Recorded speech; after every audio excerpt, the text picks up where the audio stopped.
memahami seseorang itu tidak hanya dari bagaimana dia sekarang, tapi juga bisa dari apa yang dia inginkan, apa yang dia harapkan, apa yang dia mimpikan. Ada orang baiknya luar biasa, tapi kok ya mimpinya rusak misalnya. Dia mimpi ingin unggul dan menguasai seluruh kekayaan misalnya. Nah, ini kan negatif sifatnya. Kita kan sudah bisa menilai, orang ini keinginannya negatif. Meskipun sekarang dia positif. Penilaian kita tentang dia kan terus sudah berubah.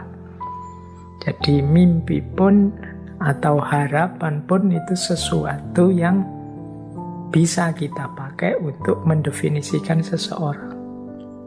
Ada orang jahat misalnya, perampok, maling, atau apalah kejahatan apa, koruptor. Dua orang misalnya, yang satu merasa sudahlah, saya ini sudah rusak, sudah jahat, ya sudah selesai, biar saja saya jahat. Yang satu bilang, saya tahu saya jahat, tapi saya ingin berubah jadi lebih baik. Saya ingin jadi orang yang lebih manfaat. Saya ingin orang yang menundukkan diriku jadi tidak jahat lagi. Loh, yang satu punya harapan, punya keinginan, yang satu tidak. Tentu saja definisi kita kan berbeda tentang dua orang ini, meskipun sama-sama telah melakukan kejahatan. Jadi di titik ini bisa kita simpulkan, mimpi juga bisa kita pakai jadi ukuran untuk menilai, untuk memahami diri. Berarti mari kita pahami mimpi-mimpi kita. Loh Pak, kok tidak ada Pak? Saya tidak punya mimpi yo. Mari kita berani bermimpi kalau begitu. Wong manusia itu dinamis ya. Mari kita pastikan dinamika hidup kita itu ke arah yang lebih baik. Nah, ke arah yang lebih baik ini kan namanya mimpi, harapan, cita-cita. Jadi mimpi malam hari ini kita definisikan sebagai harapan dan cita-cita. Mimpi adalah bentuk dari harapan dalam diri kita tentang masa depan. Mimpi adalah tujuan yang ingin kita wujudkan.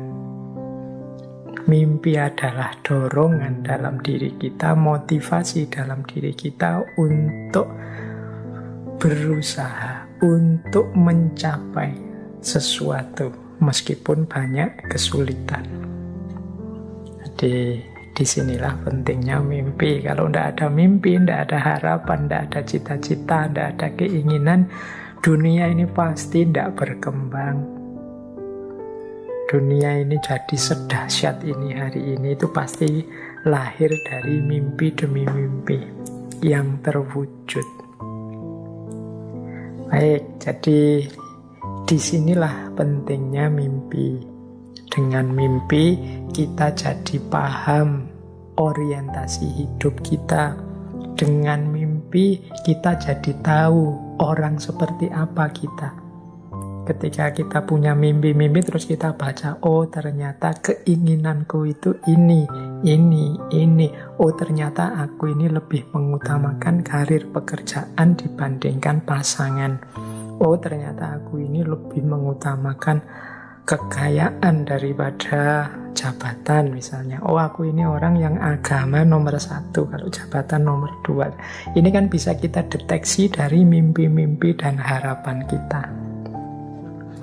Sayangnya, ini sayangnya ya, banyak di antara kita yang tidak sadar dengan mimpinya atau tidak mau bermimpi.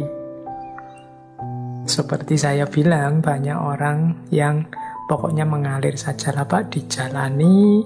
Pokoknya situasi yang terjadi apa diikuti saja, nanti kalau ada peluang ya diambil. Kan banyak yang punya prinsip seperti ini.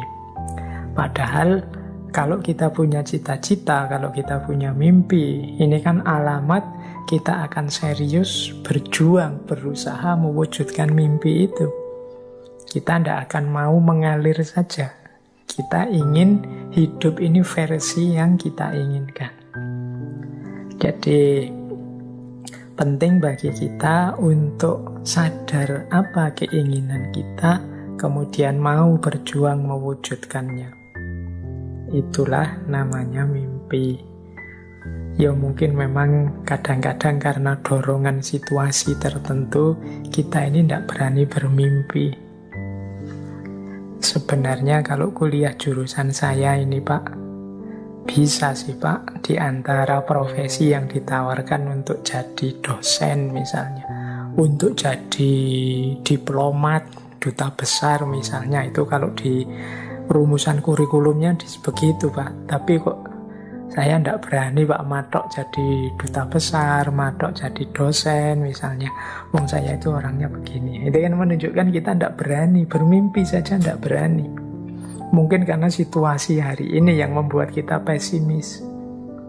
Tapi apapun situasinya, harusnya tetaplah kita berani matok mimpi.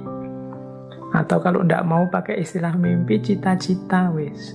Kita kan sering didorong, didesak, yuk punya cita-cita. Kalau orang itu tidak punya cita-cita, tidak punya keinginan, dia tidak tahu mengarahkan layar kemudinya kemana. Dia tidak tahu orientasinya hidup itu dijalankan kemana. Yuk ibarat mobil, kalau teman-teman tidak punya tujuan ini kan cita-cita tadi, harapan tadi, mimpi tadi. Kita kan terus tidak jadi jalan.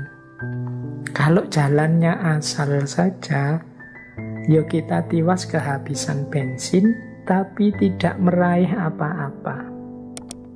Tidak sukses apa-apa, tidak keberhasil apa-apa, meskipun mungkin merasakan sesuatu atau menikmati sesuatu. Jadi, ini pentingnya mimpi.